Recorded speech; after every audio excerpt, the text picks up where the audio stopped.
नमस्कार मित्रों, स्वागत है आपका हमारे YouTube चैनल क्लासमेट एकेडमी पर। मैं हूं पंकज कुमार। आज का ये वीडियो आपके लिए महत्वपूर्ण होने वाला है क्योंकि हम डिस्कस करेंगे 12 अगस्त 2024 के करंट अफेयर्स टॉपिक्स पर। इस वीडियो में मैं आपको लगभग 10 से 12 टॉपिक के बारे में बताने वाला हूं, जिससे हो सकता है ये वीडियो थोड़ा लंबा हो जाए, बट आई होप आप सभी के लिए ये वीडियो नॉलेजेबल होगा। अगर आपको ये वीडियो पसंद आए तो लाइक और शेयर जरूर करें और चैनल को सब्सक्राइब करना न भूलें। तो चलिए बिना देरी किए हम वीडियो स्टार्ट करते हैं। आज की पहली घटना ये रही। दीनदयाल अंत्योदय योजना। राष्ट्रीय ग्रामीण आजीविका मिशन DAYNRLM ने 6 अगस्त को मिलियन डिजाइनर्स बिलियन ड्रीम्स पहल की शुरुआत की घोषणा की। इस अभिनव कार्यक्रम का उद्देश्य जटिल सामाजिक चुनौतियों से निपटने के लिए सिस्टम डिजाइन की जानकारी के साथ भारत भर के व्यक्तियों को सशक्त बनाना है। DAYNRLM के सहयोग से लीप द्वारा संचालित लीप एक उत्प्रेरक संगठन है जो हार्वर्ड TH में डिजाइन प्रयोगशाला द्वारा भारत में विकसित बहुविषयक कार्य से उभरा है। इस कार्यक्रम की अध्यक्षता भारत सरकार के ग्रामीण विकास मंत्रालय के ग्रामीण आजीविका RL के अतिरिक्त सचिव श्री चरणजीत सिंह ने की और इसमें ग्रामीण आजीविका की संयुक्त सचिव सुश्री स्मृति शरण और DAYNRLM के उप निदेशक श्री रमन वाधवा के साथ साथ ग्रामीण विकास मंत्रालय के NMMU विशेषज्ञ भी शामिल हुए। लीप की ओर से लीप के CEO और जॉन्स हॉपकिंस विश्वविद्यालय में डिजाइन नॉलेज के associate faculty PhD Shri Andre Nogueira ने कार्यक्रम के विजन और संरचना पर एक प्रस्तुति दी। TRIF के प्रबंध निदेशक श्री अनीश कुमार और लीप और TRIF के अन्य प्रतिनिधि भी इस कार्यक्रम में शामिल हुए। मिलियन डिजाइनर्स बिलियन ड्रीम्स एक अनूठी पहल है जिसे सिस्टम डिजाइन के ज्ञान के माध्यम से व्यक्तियों की क्षमता बढ़ाने के लिए डिजाइन किया गया है। यह ग्रामीण नेताओं, अग्रणी परिवर्तन एजेंटों और ग्रामीण उद्यमियों को लक्षित करता है, उन्हें प्रभावशाली, स्केलेबल समाधान बनाने के कौशल से लैस करता है। कार्यक्रम का प्राथमिक उद्देश्य प्रणाली परिवर्तन को गति देने के लिए डिजाइन ढांचे में प्रतिभागियों की दक्षता को बढ़ाना, जटिल चुनौतियों का समाधान करने के लिए विविध हितधारकों के बीच सहयोग को बढ़ावा देना तथा रचनात्मकता और स्वामित्व के माध्यम से बेहतर भविष्य को आकार देने के लिए आत्मविश्वास और एजेंसी को बढ़ावा देना है। अपेक्षित परिणामों में सिस्टम डिजाइन की जानकारी रखने वाले व्यक्तियों की संख्या में वृद्धि, विभिन्न क्षेत्रों में नवाचार को बढ़ावा देना, जीवन की गुणवत्ता में सुधार लाने और आर्थिक विकास को बढ़ावा देने वाले समाधानों का विकास, पर्यावरणीय, सामाजिक और आर्थिक चुनौतियों का समाधान करने वाले टिकाऊ तरीकों को अपनाना और डिजाइन और नवाचार में भारत को वैश्विक नेता के रूप में स्थापित करना शामिल है। मिलियन डिजाइनर्स बिलियन ड्रीम्स का उद्देश्य सामाजिक चुनौतियों से निपटने के तरीके में क्रांतिकारी बदलाव लाना है तथा ग्रामीण नेताओं की नई पीढ़ी को सशक्त बनाना है ताकि वे पूरे भारत में हमारे समुदायों और उससे परे सतत विकास को आगे बढ़ा सकें। आज की दूसरी घटना ये रही। हाल के वर्षों में बाघों की संख्या में गिरावट के कारण छत्तीसगढ़ ने 7 अगस्त को एक नए बाघ अभयारण्य को अधिसूचित करने के लिए लंबे समय से लंबित प्रस्ताव को मंजूरी दे दी है, जो देश में तीसरा सबसे बड़ा है। गुरु घासीदास तमोर पिंगला टाइगर रिजर्व, जो एक मौजूदा राष्ट्रीय उद्यान को वन्यजीव अभयारण्य के साथ एकीकृत करता है, बड़ी बिल्लियों के लिए छत्तीसगढ़ का चौथा रिजर्व है। यह राज्य के 4 उत्तरी जिलों में 2829 वर्ग किलोमीटर में फैला हुआ है। जुलाई 2023 में जारी राष्ट्रीय बाघ संरक्षण प्राधिकरण की रिपोर्ट के अनुसार छत्तीसगढ़ में बाघों की आबादी 2014 में 46 से घटकर 2022 में 17 हो जाएगी। मिजोरम, नागालैंड, झारखंड, गोवा, छत्तीसगढ़ और अरुणाचल प्रदेश जैसे कुछ राज्यों ने बाघों की कम आबादी के बारे में चिंताजनक रुझान की सूचना दी है। 7 अगस्त को राज्य मंत्रिमंडल ने मनेन्द्रगढ़, चिरमिरी, भरतपुर, कोरिया, सूरजपुर और बलरामपुर जिलों में स्थित गुरु घासीदास राष्ट्रीय उद्यान और तमोर पिंगला अभयारण्य के क्षेत्रों को मिलाकर नया रिजर्व बनाया। सरकार ने एक बयान में कहा, इस टाइगर रिजर्व के बनने से राज्य में इकोटूरिज्म को बढ़ावा मिलेगा और कोर और बफर जोन में रहने वाले ग्रामीणों के लिए गाइड, पर्यटक, वाहन संचालक और रिसोर्ट मैनेजर के रूप में रोजगार के अवसर पैदा होंगे। इसके अलावा national project tiger authority reserve के संचालन के लिए एक अतिरिक्त बजट प्रदान करेगी, जिससे आसपास के गांवों में आजीविका विकास की नई परियोजनाएं शुरू हो सकेंगी। 2019 में वन्यजीव कार्यकर्ता अजय दुबे ने राज्य में बाघों की आबादी में गिरावट को लेकर उच्च न्यायालय में जनहित याचिका दायर की थी। जनहित याचिका में राष्ट्रीय बाघ संरक्षण प्राधिकरण और केंद्रीय पर्यावरण मंत्रालय से मंजूरी के बावजूद 2012 से रिजर्व को अधिसूचित करने और गठन करने में सरकार द्वारा निष्क्रियता का आरोप लगाया गया था। यह फैसला छत्तीसगढ़ उच्च न्यायालय द्वारा 15 जुलाई को जनहित याचिका पर सुनवाई करते हुए राज्य सरकार को उस क्षेत्र को बाघ अभयारण्य घोषित करने पर अपना रुख साफ करने के लिए 4 सप्ताह का समय दिए जाने के बाद आया है। देश का सबसे बड़ा टाइगर रिजर्व। आंध्र प्रदेश का नागार्जुनसागर श्रीशैलम टाइगर रिजर्व देश का सबसे बड़ा टाइगर रिजर्व है, जो 3296.31 वर्ग किलोमीटर में फैला है। असम का मानस टाइगर रिजर्व 2837.1 वर्ग किलोमीटर के क्षेत्रफल के साथ दूसरा सबसे बड़ा टाइगर रिजर्व है। दोनों में 58 बाघ हैं। आज की तीसरी घटना ये रही। राज्य मंत्रिमंडल ने 6 अगस्त को 426.52 किलोमीटर लंबी वैंगंगा नदी जोड़ने वाली परियोजना को मंजूरी दी, जिसकी अनुमानित लागत 88,575 करोड़ है। इस निर्णय से आगामी विधानसभा चुनावों में विदर्भ क्षेत्र में भाजपा को मदद मिलने की उम्मीद है, क्योंकि इस परियोजना से किसानों की आत्महत्या से प्रभावित 6 जिलों में 3.7 लाख हेक्टेयर कृषि भूमि की सिंचाई होगी। पश्चिमी विदर्भ में बारिश की कमी के कारण फसलें बर्बाद हो रही हैं और किसान आर्थिक तंगी के कारण आत्महत्या कर रहे हैं। समाधान के तौर पर 2018 में वैंगंगा नदी जोड़ो परियोजना का प्रस्ताव रखा गया था, जब विदर्भ क्षेत्र से ताल्लुक रखने वाले देवेंद्र फडणवीस मुख्यमंत्री थे। लेकिन 2019 में सरकार बदलने के बाद यह परियोजना ठंडे बस्ते में चली गई। शासन में वापस आने के बाद उप मुख्यमंत्री देवेंद्र फडणवीस ने हाल ही में नदी जोड़ो परियोजना का प्रस्ताव राज्य के राज्यपाल को मंजूरी के लिए भेजा था। कैबिनेट ने अब लंबे समय से लंबित सिंचाई परियोजना के लिए धनराशि को मंजूरी दे दी है, जिससे लगभग 15 तहसीलों को सीधे मदद मिलेगी। इससे विदर्भ क्षेत्र में सत्तारूढ़ महायुति और विशेष रूप से भाजपा की चुनावी संभावनाओं को बढ़ावा मिलने की उम्मीद है। हाल के लोकसभा चुनावों में किसानों के गुस्से के कारण भाजपा विदर्भ क्षेत्र में एमवीए गठबंधन से अधिकांश सीटें हार गई। नदी जोड़ो परियोजना के तहत मानसून के दौरान भंडारा जिले के गोसीखुर्द बांध से अतिरिक्त पानी पश्चिमी विदर्भ के बुल्ढाना जिले के नलगंगा बांध में भेजा जाएगा। इससे नागपुर, वर्धा, अमरावती, यवतमाल, अकोला, बुल्ढाना में कुल 3,71,277 हेक्टेयर भूमि की सिंचाई में मदद मिलेगी। परियोजना से लाभान्वित होने वाली तहसीलों में नागपुर, कुही, उमरेड, हिंगना, सेलू, आरवी, धामनगांव, बाबुलगाम, बार्शी टाकली और अकोला शामिल हैं। आज की चौथी घटना ये रही। बिजली मंत्रालय ने 6 अगस्त को हरीश दुदानी को केंद्रीय विद्युत विनियामक आयोग का सदस्य नियुक्त करने की घोषणा की। बिजली मंत्रालय के एक बयान में कहा गया है कि दुदानी को 6 अगस्त 2024 को केंद्रीय विद्युत विनियामक आयोग के सदस्य के रूप में पद और गोपनीयता की शपथ दिलाई जाएगी। केंद्रीय विद्युत विनियामक आयोग (CERC) की स्थापना भारत सरकार द्वारा विद्युत विनियामक आयोग अधिनियम 1998 के प्रावधानों के तहत की गई थी। CERC विद्युत अधिनियम 2003 के प्रयोजनों के लिए केंद्रीय आयोग है, जिसने ERC अधिनियम 1998 को निरस्त कर दिया है। आयोग में एक अध्यक्ष और 3 अन्य सदस्य होते हैं। इसके अतिरिक्त केंद्रीय विद्युत प्राधिकरण के अध्यक्ष आयोग के पदेन सदस्य होते हैं। विद्युत अधिनियम 2003 के अंतर्गत CERC के प्रमुख कार्य अन्य बातों के साथ साथ केंद्र सरकार के स्वामित्व वाली या उसके नियंत्रण वाली उत्पादन कंपनियों तथा एक से अधिक राज्यों में विद्युत का उत्पादन और बिक्री करने वाली अन्य उत्पादन कंपनियों के टैरिफ को विनियमित करना है। CERC बिजली के अंतर्राज्यीय ट्रांसमिशन के लिए भी टैरिफ निर्धारित करता है। CERC को अंतर्राज्यीय ट्रांसमिशन और व्यापार के लिए लाइसेंस जारी करने का अधिकार है। CERC के अन्य कार्यों में विद्युत उद्योग की गतिविधियों में प्रतिस्पर्धा, दक्षता और मितव्ययिता को बढ़ावा देने तथा विद्युत उद्योग में निवेश को बढ़ावा देने के लिए विवादों का निपटारा करना शामिल है। श्री हरीश दुदानी ने दिल्ली उच्च न्यायालय में प्रधान न्यायाधीश, पारिवारिक न्यायालय का पद संभाला।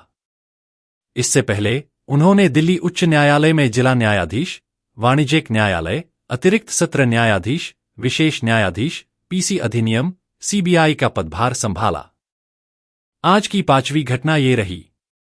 महाराष्ट्र सरकार ने लॉजिस्टिक्स नीति 2024 को मंजूरी दे दी है, जिसका उद्देश्य राज्य के लॉजिस्टिक्स इंफ्रास्ट्रक्चर में क्रांतिकारी बदलाव लाना और लगभग 500,000 रोजगार के अवसर पैदा करना है। इस नीति में उन्नत सुविधाओं से लैस 200 से अधिक लॉजिस्टिक्स पार्क, कॉम्प्लेक्स और ट्रक टर्मिनल का विकास शामिल है। बुनियादी ढांचे का विकास, 10,000 एकड़ से अधिक समर्पित लॉजिस्टिक्स बुनियादी ढांचे की स्थापना करना। लॉजिस्टिक्स हब, 25 जिला लॉजिस्टिक्स नोड, 5 क्षेत्रीय लॉजिस्टिक्स हब, 5 राज्य लॉजिस्टिक्स हब, 1 राष्ट्रीय लॉजिस्टिक्स हब और 1 अंतर्राष्ट्रीय लॉजिस्टिक्स हब बनाए। तकनीकी एकीकरण, तकनीक प्रेमी नौकरियों के सृजन के लिए आर्टिफिशियल इंटेलिजेंस, AI, ब्लॉकचेन प्रौद्योगिकी, रोबोटिक्स, स्वचालन, IoT, डिजिटलीकरण, ड्रोन और फिनटेक के माध्यम से उच्च तकनीक लॉजिस्टिक्स को बढ़ावा देना। प्रमुख परियोजनाएं। अंतर्राष्ट्रीय mega logistics hub Navi Mumbai Pune क्षेत्र में 2000 एकड़ में विकसित किया जाएगा, जो पनवेल में नए अंतर्राष्ट्रीय हवाई अड्डे से जुड़ा होगा, जिसका बजट 1,500 करोड़ होगा। राष्ट्रीय mega logistics hub Nagpur Wardha क्षेत्र में 1,500 एकड़ में स्थित मुंबई नागपुर एक्सप्रेसवे से जुड़ा होगा, जिसका बजट 1,500 करोड़ होगा। राज्य लॉजिस्टिक्स हब छत्रपति संभाजीनगर जालना, ठाणे भिवंडी, रत्नागिरी सिंधुदुर्ग, पुणे पुरंदर और पालघर वधावन में 500 से 500 एकड़ में फैले 5 हब, जिनके लिए 2,500 करोड़ आवंटित किए गए हैं। क्षेत्रीय लॉजिस्टिक्स हब नांदेड़ देगलूर, अमरावती बडनेरा, कोल्हापुरी चलकरंजी, नासिक सिन्नर और धुलेश्वरपुर में 300 से 300 एकड़ क्षेत्र में फैले 5 हब, जिनका बजट 1,500 करोड़ रुपए है। लागत में कमी, वर्तमान 14 से 15% की तुलना में लॉजिस्टिक्स लागत को 4 से 5% तक कम करने का लक्ष्य। परिचालन दक्षता, हरित पहल के माध्यम से लॉजिस्टिक्स संचालन समय और कार्बन उत्सर्जन को कम करना। प्रोत्साहन, प्रत्येक जिले में पहले 100 लॉजिस्टिक्स पार्कों के लिए ब्याज सब्सिडी, स्टाम्प ड्यूटी छूट और प्रौद्योगिकी सुधार सहायता जैसे वित्तीय प्रोत्साहन प्रदान करें। एकीकृत लॉजिस्टिक्स मास्टर प्लान, मौजूदा और आने वाले लॉजिस्टिक्स नेटवर्क के इष्टतम उपयोग, बुनियादी ढांचे को मजबूत करने और मल्टीमॉडल कनेक्टिविटी को बढ़ाने पर ध्यान केंद्रित करें।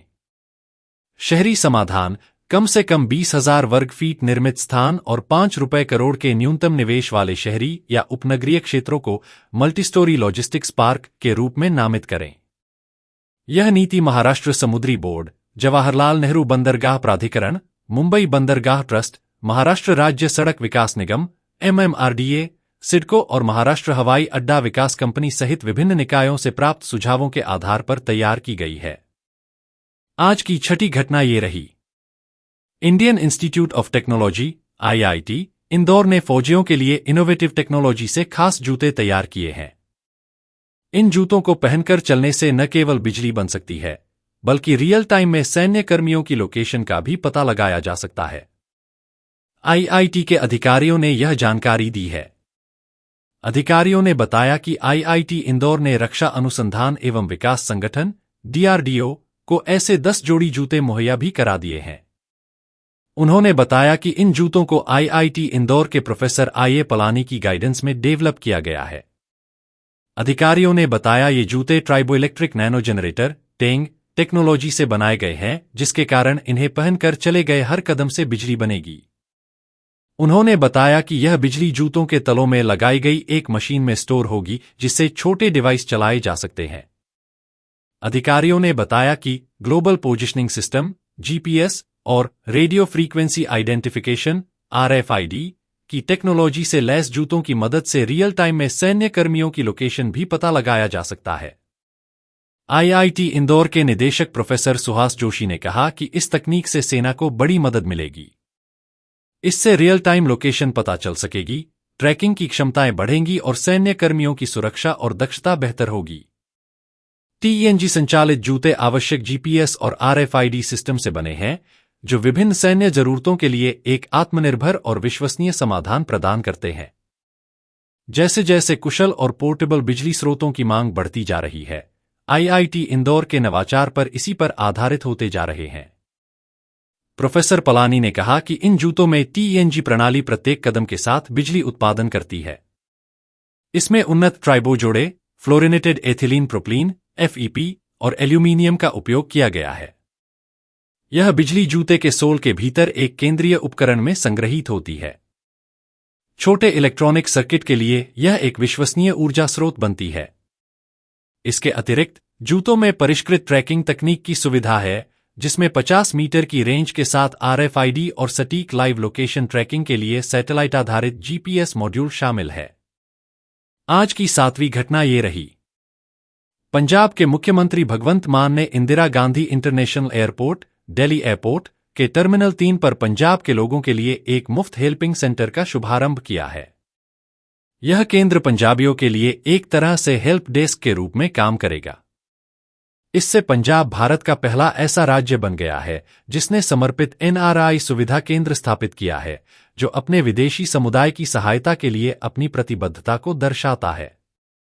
सुविधा केंद्र का उद्घाटन करने के बाद भगवंत मान ने बताया कि कई पंजाबी NRI हैं जिन्हें यात्रा के समय बहुत सारी मुश्किलों का सामना करना पड़ता है। पंजाब मुख्यमंत्री ने कहा कि यात्रा के समय जानकारी न होने के अभाव में कभी कभार उनकी उड़ानें छूट जाती हैं, उनका सामान खो जाता है या फ्लाइट की जानकारी नहीं मिल पाती। लेकिन आज हमने टर्मिनल 3 पर पंजाब सहायता केंद्र खोला है। अगर किसी को कोई कठिनाई आती है प्रस्थान में, तो वे सहायता के लिए यहां आ सकते हैं। पंजाब सरकार और GMR के बीच इस योजना के लिए 12 जून को 2 साल के समझौते को मंजूरी मिली थी। सुविधा केंद्र 24 घंटे और 7 दिन काम करेगा। विदेशी यात्रियों को IGI अंतर्राष्ट्रीय हवाई अड्डे के अराइवल पर हर संभव मदद उपलब्ध करवाई जाएगी। सुविधा केंद्र के पास 2 इनोवा कार होंगी, जो यात्रियों को स्थानीय आवाजाही, पंजाब भवन या फिर अन्य नजदीकी स्थानों पर पहुंचाने का काम करेगी। भगवंत मान ने कहा कि सुविधा केंद्र से यात्री कनेक्टिंग फ्लाइट्स, टैक्सी सेवाओं, खोए हुए सामान की सुविधाओं और हवाई अड्डे पर आवश्यक किसी भी अन्य सहायता के लिए ले सकेंगे मदद। पंजाब के मुख्यमंत्री ने कहा कि आपात स्थिति में उपलब्धता के आधार पर पंजाब भवन दिल्ली में कुछ कमरे यात्रियों या उनके रिश्तेदारों के लिए मुहैया करवाए जाएंगे। आज की 8वीं घटना ये रही। वरिष्ठ IAS अधिकारी TV सोमनाथन को कैबिनेट सचिव नियुक्त किया गया। वह राजीव गौबा का स्थान लेंगे, जो इस महीने अपना 5 वर्ष का कार्यकाल पूरा कर रहे हैं। तमिलनाडु कैडर के 1987 बैच के भारतीय प्रशासनिक सेवा IAS अधिकारी सोमनाथन इस समय केंद्रीय वित्त सचिव हैं। इस बीच सरकार जल्द ही नए केंद्रीय गृह सचिव की नियुक्ति कर सकती है। गृह सचिव अजय कुमार भल्ला का कार्यकाल 22 अगस्त को पूरा हो रहा है। कार्मिक मंत्रालय के आदेश के अनुसार मंत्रिमंडल की नियुक्ति समिति ने सोमनाथन को 30 अगस्त 2024 से 2 वर्ष के कार्यकाल के लिए कैबिनेट सचिव के रूप में नियुक्त करने को मंजूरी दी है। नियुक्ति समिति ने कैबिनेट सचिवालय में OSD, officer on special duty, के रूप में सोमनाथन की नियुक्ति को भी मंजूरी दी है। इस पद पर उनकी नियुक्ति कार्यभार ग्रहण करने की तारीख से कैबिनेट सचिव का पदभार ग्रहण करने तक के लिए रहेगी। सोमनाथन ने 2015 से 2017 के बीच 2 साल से अधिक समय तक प्रधानमंत्री कार्यालय में संयुक्त सचिव और अतिरिक्त सचिव के रूप में कार्य किया। इसके बाद उन्होंने दिसंबर 2019 में व्यय सचिव के रूप में नियुक्त होने से पहले तक अपने कैडर राज्य में कार्य किया। सोमनाथन को अप्रैल 2021 में वित्त सचिव नियुक्त किया गया। सोमनाथन चार्टर्ड अकाउंटेंट CA हैं। वह 5 भाषाएं हिंदी, अंग्रेजी, तमिल, फ्रेंच, हौसा, अफ्रीका के कुछ भागों में बोली जाने वाली जानते हैं। उनके पास कलकत्ता विश्वविद्यालय से अर्थशास्त्र में डॉक्टर ऑफ फिलॉसफी PhD की डिग्री भी है। उन्होंने अपने कैडर राज्य, केंद्र और विदेश में विभिन्न पदों पर काम किया है। राजीव गौबा सबसे लंबे समय तक कैबिनेट सचिव रहने वाले अधिकारी हैं। इससे पहले कैबिनेट सचिव पद पर सबसे लंबा कार्यकाल BD पांडे का था। BD पांडे 2 नवंबर 1972 से 31 मार्च 1977 तक कैबिनेट सचिव रहे। पूर्व केंद्रीय गृह सचिव गौबा को 30 अगस्त 2019 को 2 साल के लिए कैबिनेट सचिव नियुक्त किया गया था।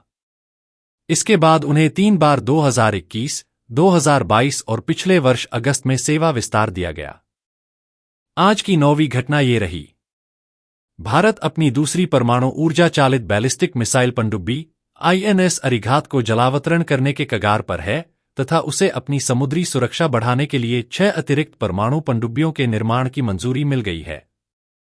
भारतीय नौसेना अपनी दूसरी परमाणु ऊर्जा से चलने वाली बैलिस्टिक मिसाइल पनडुब्बी SSBN INS अरिघाट को कमीशन करने की तैयारी कर रही है, जिसका परीक्षण और अपग्रेड पूरा होने वाला है।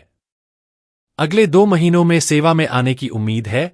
INS अरिघाट INS अरिहंत में शामिल हो जाएगा, जो 2016 में शामिल किया गया पहला SSBN है। INS अरिघाट की सतह पर अधिकतम गति 12 से 15 नॉट 22 से 28 किलोमीटर प्रति घंटा है और यह पानी के अंदर 24 नॉट 44 किलोमीटर प्रति घंटा तक पहुंच सकता है। यह 4 लॉन्च ट्यूब से लैस है, जो 3500 किलोमीटर से अधिक की रेंज वाली 4 के 4 मिसाइलों या लगभग 750 किलोमीटर की रेंज वाली 12 के 15 मिसाइलों को ले जाने में सक्षम है। भारत सरकार ने 6 अतिरिक्त परमाणु पनडुब्बियों SSN के निर्माण को मंजूरी दे दी है। इस परियोजना की अनुमानित लागत 1 लाख करोड़ रुपए, लगभग $12 बिलियन से अधिक है। यह पहल, जो काफी हद तक स्वदेशी तकनीक द्वारा संचालित है, रक्षा निर्माण में आत्मनिर्भरता को बढ़ावा देने के उद्देश्य से मेक इन इंडिया अभियान के साथ संरेखित है। नई SSNs भारत की समुद्री युद्ध क्षमताओं को बढ़ाने के लिए उन्नत स्टील्थ तकनीक और स्वायत्त ड्रोन को एकीकृत करेंगी। रूस और यूक्रेन के बीच संघर्ष के कारण हुई देरी के कारण भारत की परियोजना डेल्टा, जिसका मूल उद्देश्य पट्टे पर ली गई रूसी अकुला श्रेणी की SSN को शामिल करना था, को 2027 से आगे के लिए स्थगित कर दिया गया है। परिणामस्वरूप भारतीय नौसेना ने इंडो पैसिफिक में अपनी निवारक क्षमताओं को मजबूत करने के लिए 2 अतिरिक्त SSN के निर्माण की स्वीकृति मांगी है। इस अनुरोध में इन पनडुब्बियों के लिए आवश्यकता की प्रारंभिक स्वीकृति AON शामिल है। रणनीतिक परिदृश्य को देखते हुए SSN पर ध्यान देना महत्वपूर्ण है। पारंपरिक डीजल इलेक्ट्रिक पनडुब्बियों की तुलना में SSN बेहतर पानी के भीतर गति और धीरज प्रदान करते हैं, जिन्हें बार बार रिचार्ज करने की आवश्यकता होती है। चीनी नौसेना द्वारा हिंद महासागर में अपनी पहुंच का विस्तार करने और पड़ोसी देशों को उन्नत पनडुब्बियां प्रदान करने के साथ भारत के SSN इन खतरों का मुकाबला करने और क्षेत्रीय सुरक्षा सुनिश्चित करने में महत्वपूर्ण भूमिका निभाएंगे। अगले साल की शुरुआत में तीसरे SSBN इंस अरिदमन के चालू होने से भारत की परमाणु तिकड़ी और मजबूत होगी। यह विस्तार उभरती समुद्री चुनौतियों के बीच एक मजबूत निवारक क्षमता बनाए रखने और अपने रणनीतिक हितों को सुरक्षित रखने की भारत की प्रतिबद्धता को रेखांकित करता है। आज की 10वीं घटना ये रही। विदेश मंत्रालय और इसरो की वाणिज्यिक शाखा न्यूस्पेस इंडिया लिमिटेड NSIL ने नेपाल निर्मित मुनाल उपग्रह के प्रक्षेपण के लिए सहायता देने के लिए एक समझौते पर हस्ताक्षर किए। एक आधिकारिक बयान में यह जानकारी दी गई। विदेश मंत्रालय ने कहा कि मुनाल नेपाल में विज्ञान एवं प्रौद्योगिकी अकादमी NIST के तत्वावधान में विकसित एक स्वदेशी उपग्रह है।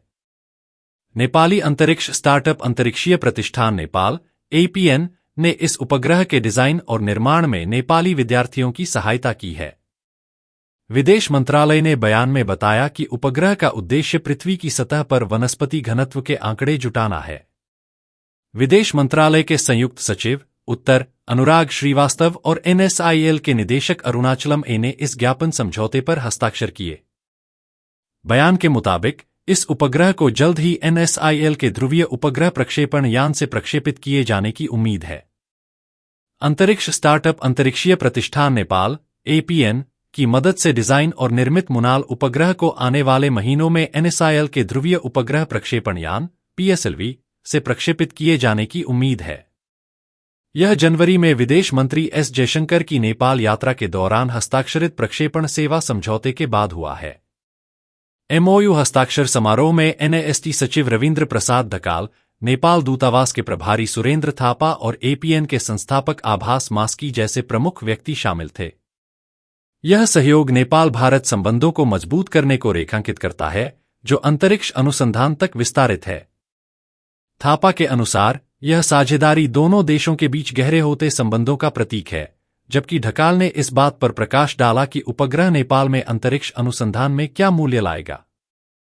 मुनल उपग्रह में AI समर्थित इमेजरी फंक्शन है और इससे नेपाल की अंतरिक्ष अनुसंधान क्षमताओं को बढ़ावा मिलने की उम्मीद है। यह भागीदारी नेपाल और भारतीय अंतरिक्ष एजेंसियों के बीच संभावित भविष्य के सहयोग को दर्शाती है, जो छोटे उपग्रह प्रौद्योगिकी के विकास में एक महत्वपूर्ण कदम है। आज की 11वीं घटना ये रही। वाणिज्य एवं उद्योग मंत्री पीयूष गोयल ने डायमंड इम्प्रेस्ड लाइसेंस की बहाली की घोषणा की है, जिसका उद्देश्य भारत के रत्न एवं आभूषण क्षेत्र को पुनर्जीवित करना है। यह निर्णय रत्न एवं आभूषण निर्यात संवर्धन परिषद (GJPC) द्वारा आयोजित India international jewellery show (IIJS) 2024 के दौरान लिया गया। इस नीतिगत बदलाव से हीरे के आयात से संबंधित मुद्दों का समाधान होने और भारत की निर्यात प्रतिस्पर्धात्मकता में वृद्धि होने की उम्मीद है। उद्देश्य और लाभ: यह लाइसेंस पात्र निर्यातकों को पिछले 3 वर्षों के अपने औसत कारोबार के 5% तक शुल्क मुक्त, अर्ध प्रसंस्कृत, अर्धकट और टूटे हुए हीरे सहित कटे और पॉलिश किए गए हीरे आयात करने की अनुमति देता है।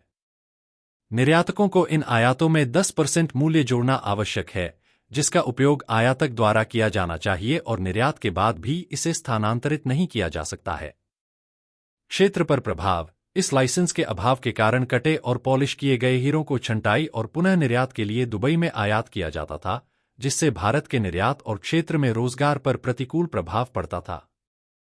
पिछली नीति: डायमंड इम्प्रेस्ड लाइसेंस 2002 और 2009 में विदेश व्यापार नीति का हिस्सा था। वैश्विक प्रतिस्पर्धा: दक्षिण अफ्रीका, नामीबिया और तंजानिया जैसे देशों में निर्यात से पहले हीरे को काटा या संसाधित किया जाना जरूरी है। लाइसेंस के बिना भारतीय हीरे के निर्यात पर 5% मूल सीमा शुल्क लगता था, जिससे वे चीन, वियतनाम और श्रीलंका जैसे देशों की तुलना में कम प्रतिस्पर्धी हो जाते थे। बजट प्रभाव: सोने और चांदी के आयात शुल्क में हाल ही में बजट में की गई कटौती से आभूषण क्षेत्र को बढ़ावा मिलने, आधिकारिक सोने के आयात को बढ़ावा मिलने और रोजगार सृजन को बढ़ावा मिलने की उम्मीद है। प्रशिक्षण और रोजगार: विशेष आर्थिक क्षेत्र में एक सामान्य सुविधा केंद्र सालाना 1500 युवाओं को प्रशिक्षित करेगा, जिसमें 10,000 से अधिक GJPC सदस्यों को प्लेसमेंट के अवसर मिलेंगे। वर्तमान में केंद्र महिलाओं सहित 300 शारीरिक रूप से विकलांग युवाओं को प्रशिक्षण दे रहा है। गोयल ने भारत के घरेलू बाजार की लचीलापन पर जोर दिया और निर्यातकों से वैश्विक आर्थिक चुनौतियों के बावजूद आशावादी बने रहने का आग्रह किया।